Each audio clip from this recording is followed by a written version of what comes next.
be here for long. I got a hard out in 30 minutes. Got to get out of here.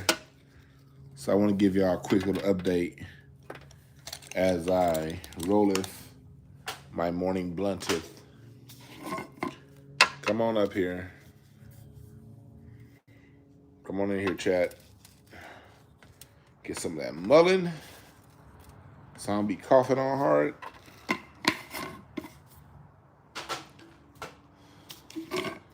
Get my money, buy my medicine, buy my medicine, buy my medicine. Get my money, buy my medicine. Let's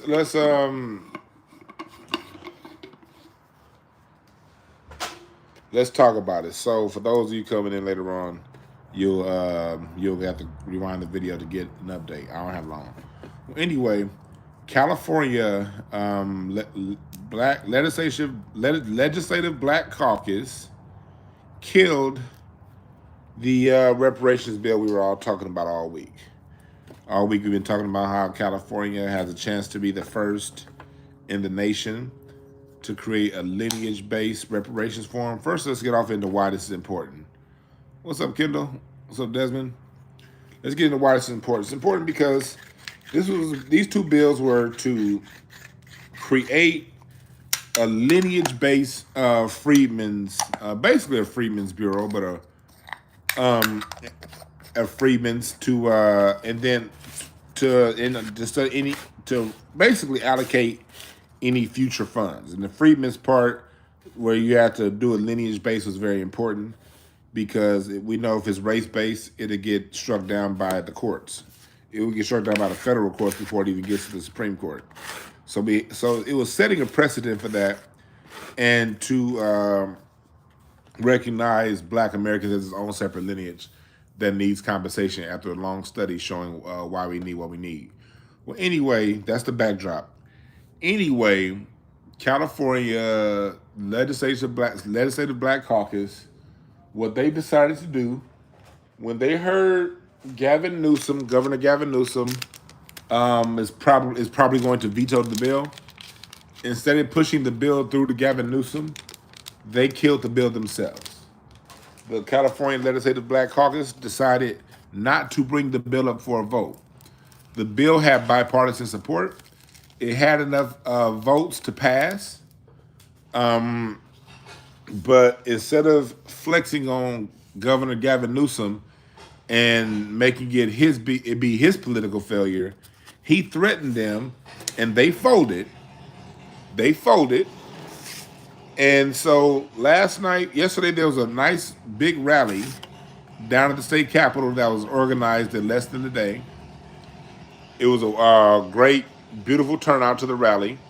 They were at the state house lobbying, and the Black folks down there got a Republican state senator to champion the bill and to bring the bill to the floor.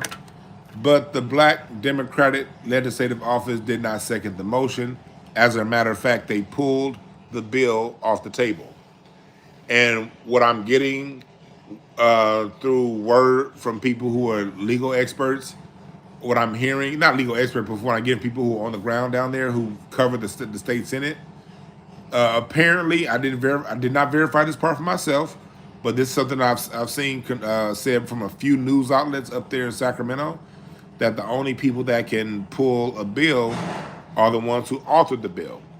And the bill was authored by my local state Senator Stephen Bradford, person I voted for.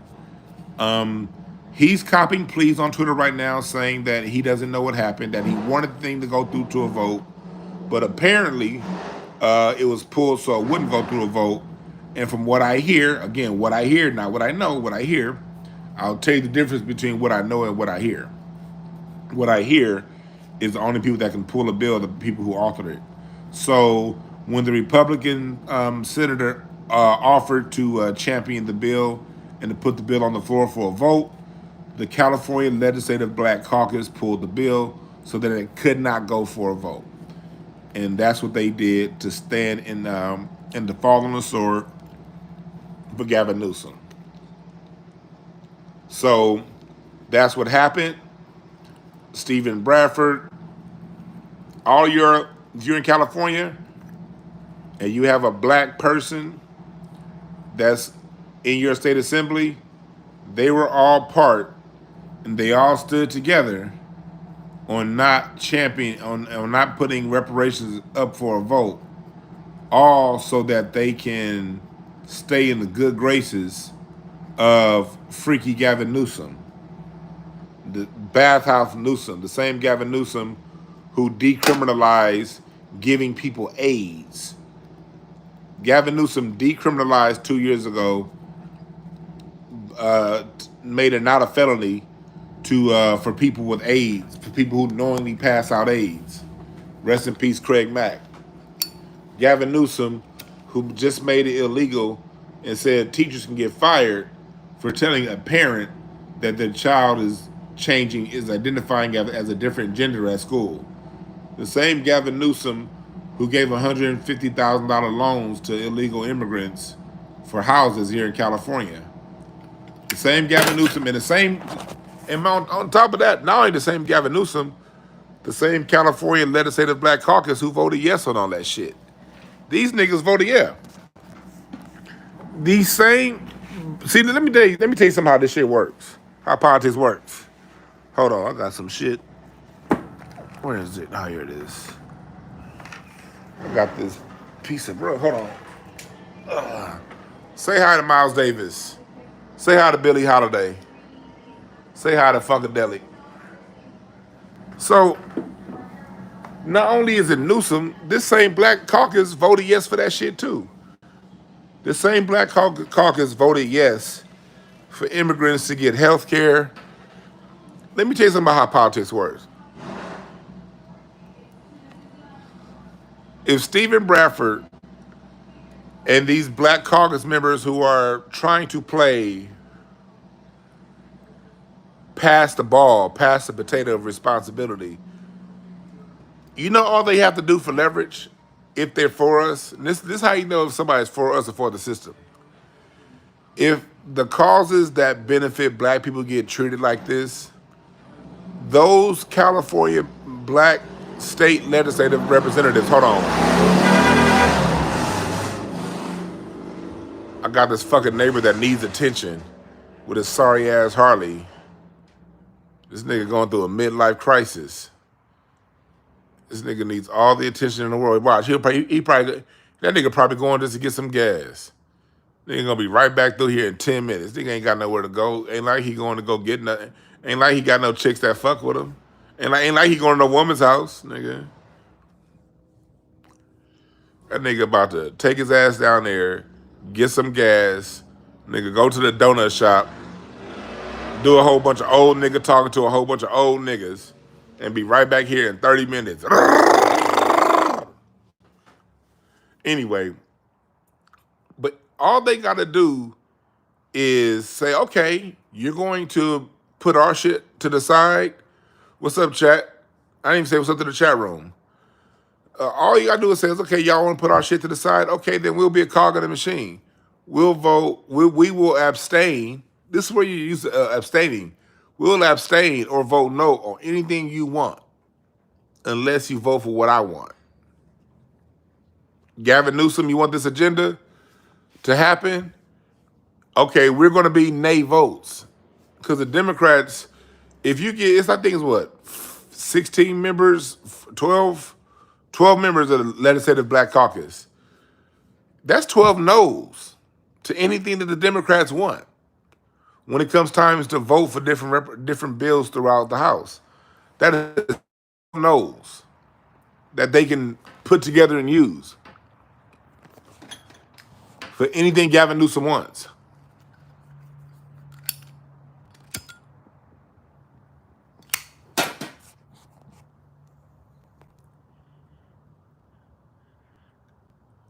So, and to the non-black people in here,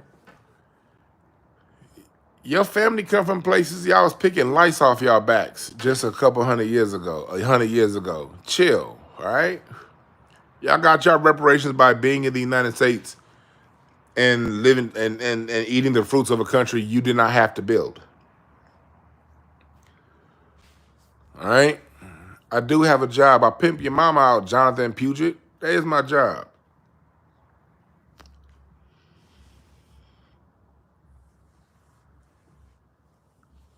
That is my job. I like doing these subjects because I get a lot of trolls on these videos, and y'all trolls and your engagement boost my numbers up.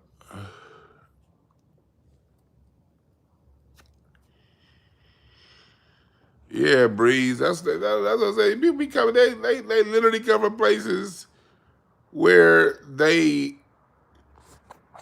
literally come from places where they homelands still don't have running water, and then want to tell us what we don't deserve.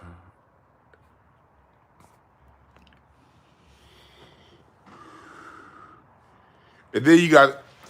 Let me tell you how stupid they are too. You're right. Everybody's are corny. They say, "Why don't you work?" Well, stupid. Black people are the only people who have not received any reparations. So if we have our own place to live, this is my man cave. That means we work. We got our own cars. It means we work.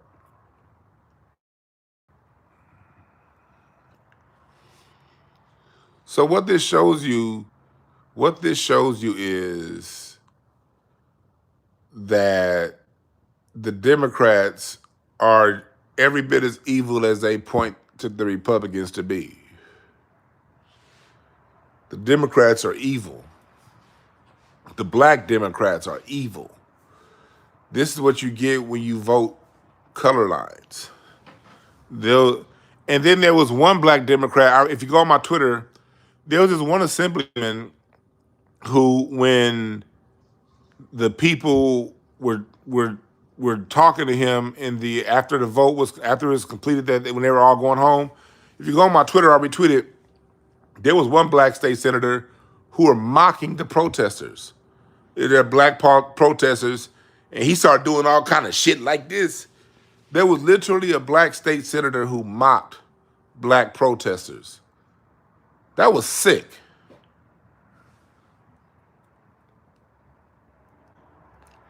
You saw it, Breeze? If you see it on my Twitter, Breeze, copy and paste the link in the chat. Copy and paste the link in the chat, Breeze, from my Twitter. If you see that part where that California black legislator, and I think he's like under investigation right now.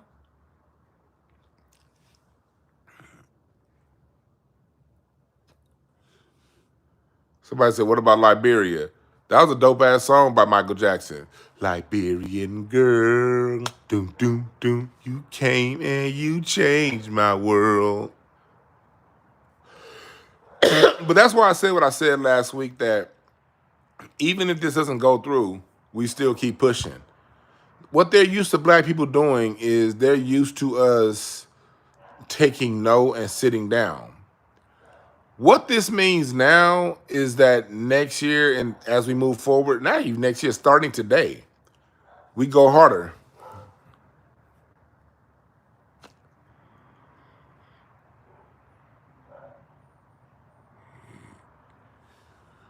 You know, we just go harder. That's all that means. Like I've said before, you know, the gay people went from Don't Ask, Don't Tell in '93 to gay marriage in 2012. It took them almost 30 years to get theirs, you know? Almost 20 years.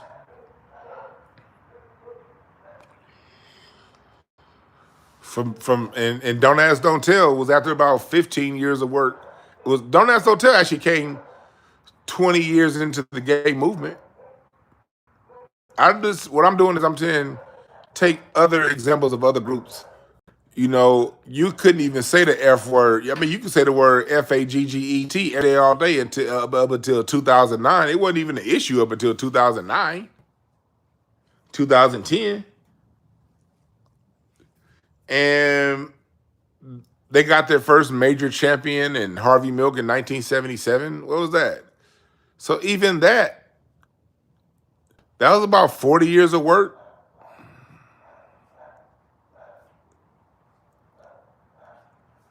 when you have a political agenda, you don't stop because you get one no. Appreciate that, Breeze. You don't stop it because you get a no. You keep going. Hell, weed legalization here in California,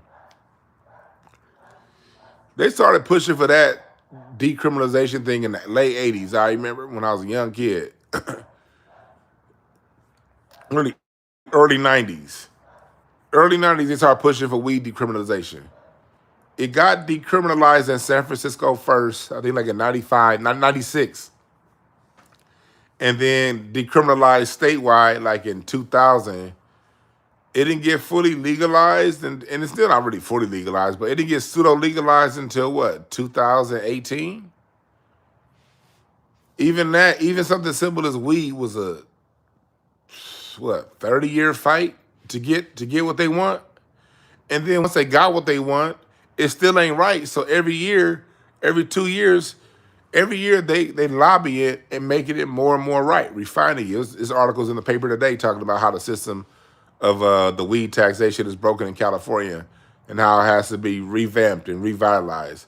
Even after you get what you want, I'm saying is, even after you get what you want, you're still in a constant fight to make it better. And that's how politics work.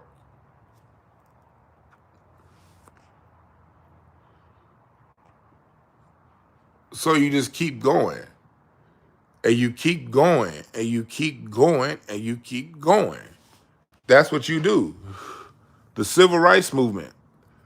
The civil rights movement of the 60s was a culmination of work that started in the 20s.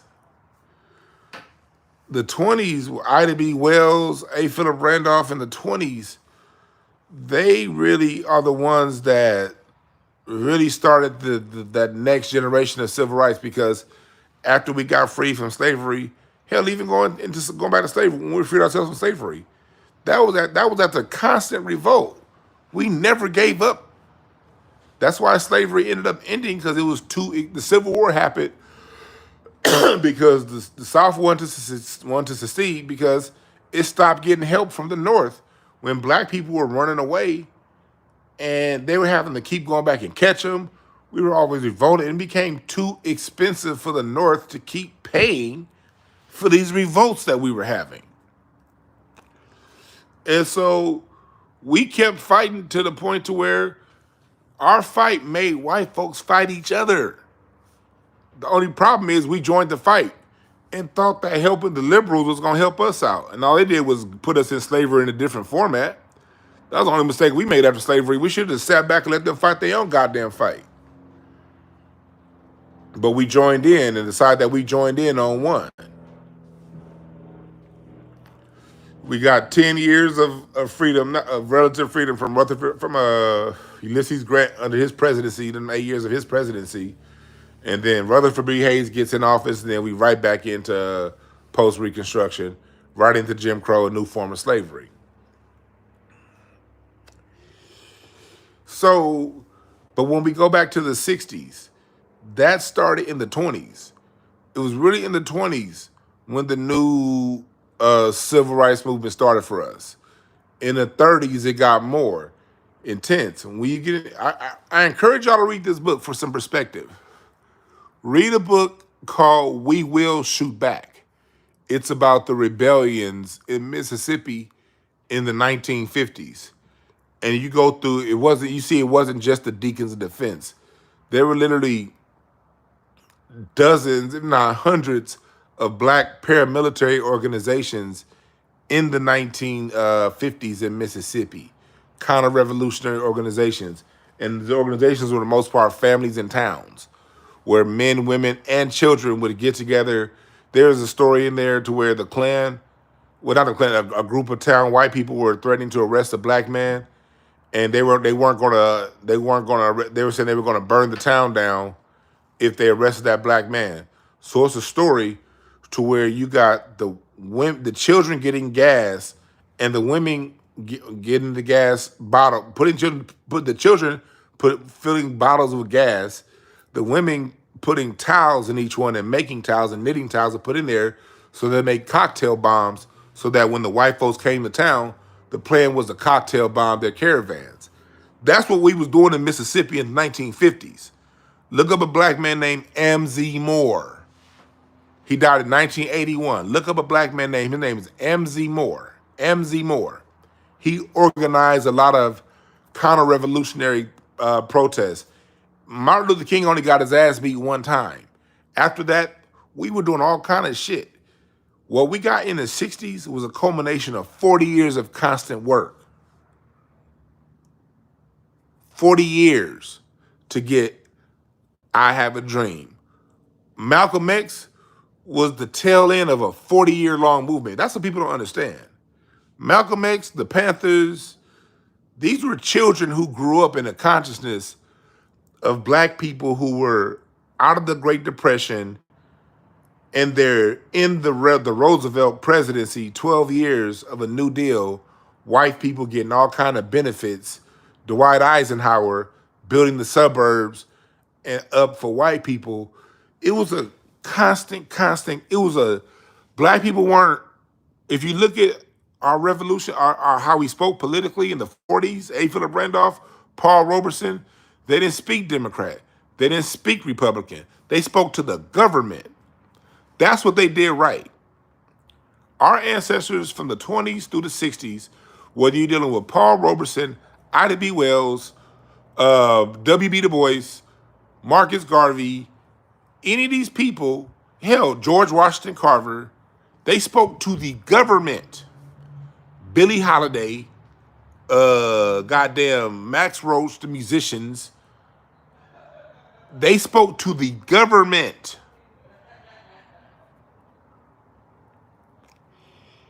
And so what we got in the 60s was the tail end of 40 years of constant pressure on the government. Neither party, whoever's going to get, what we did was we were Republicans. We voted Democrat to get FDR in office. We weren't Democrats, but we voted Democrat to put the FDR in office and get that New Deal. And then when Eisenhower sounded like he was saying the right thing, we voted back Republican to get Eisenhower in office. And then when Kennedy came around and sounded like he was saying the right thing, we voted Democrat. We weren't aligned to no goddamn party when we was fighting for this shit.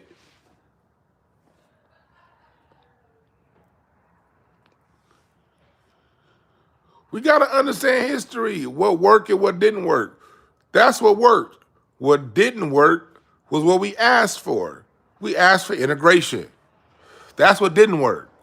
What worked was getting them and forcing them to the table through political pressure and also through the riots of the 60s and the 50s. That's what got them to the table. What didn't work was what we asked for. That's why they don't teach history. We got to give a forensic analysis of history. Again, get the book, We Will Shoot Back. It's a book about the revolution of in the state of Mississippi. And this book is just written about Mississippi, but believe you me, these same movements are going on in Louisiana, Arkansas, Alabama, Georgia, South Carolina, North Carolina, Tennessee, and all Texas, Oklahoma, and all the places where slavery was going on.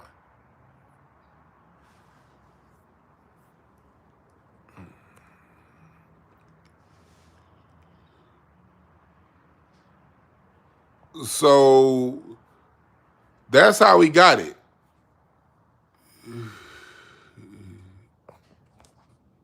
That's how we got it. Appreciate that, Kendall.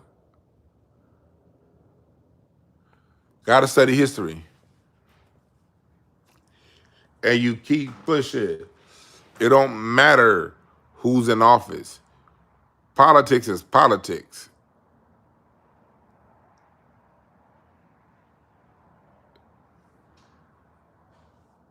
I think it's AMIZE Moore.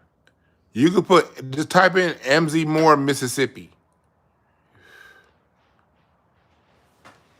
He had a Wikipedia page. Type in MZ Moore. Also type in, I see his face, but I can't think of his name. The brother that that got Emmett Till exposed. The brother. I see his face, but I do not see his think of his name. He has thick. The black businessman who was a doctor that paid for Jet Magazine to come down. What you need to do is Google.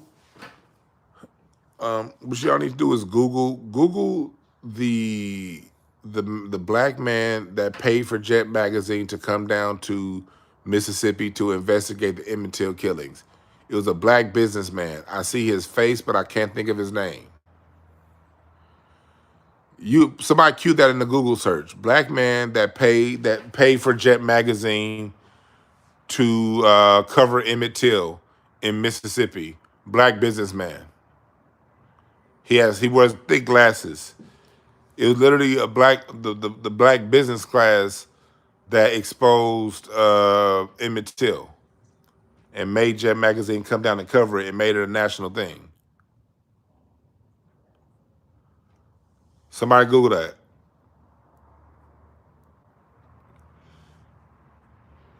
TRM Howard, that's his name. TRM Howard. TRM Howard. Look up TRM Howard. TRM Howard was a black businessman that funded a lot of the revolutionary movements. You had the street cats and the business cats in alignment in Mississippi. It was what we were doing throughout the 50s and really needs to be studied in the 60s. How we were moving politically and also grassroots in the 40s, 50s, and 60s. TRM Howard. Look him up. He's a black person that we should always celebrate and promote.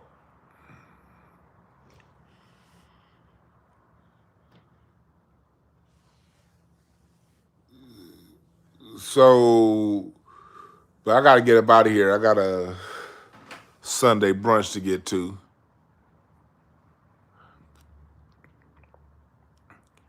But look up TRM Howard, look up MZ Moore, and read the book We Will Shoot Back.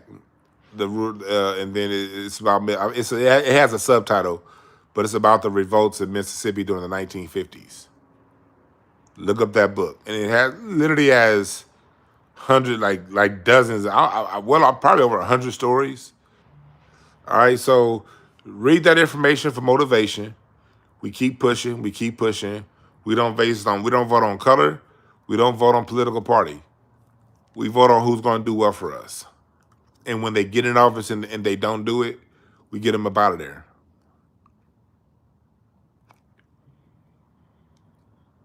All right?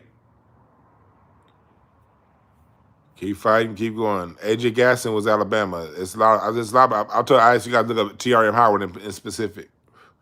Look up TRM Howard. All right? Look him up. I'm voting for myself, but no. You know who I'm voting for? I'm voting for Dr. Funkenstein. I'm voting for George Clinton, Dr. Funkenstein. That's who I'm voting for. One nation under a motherfucking groove. Getting down just for the funk of it. All right? I'll holler at y'all.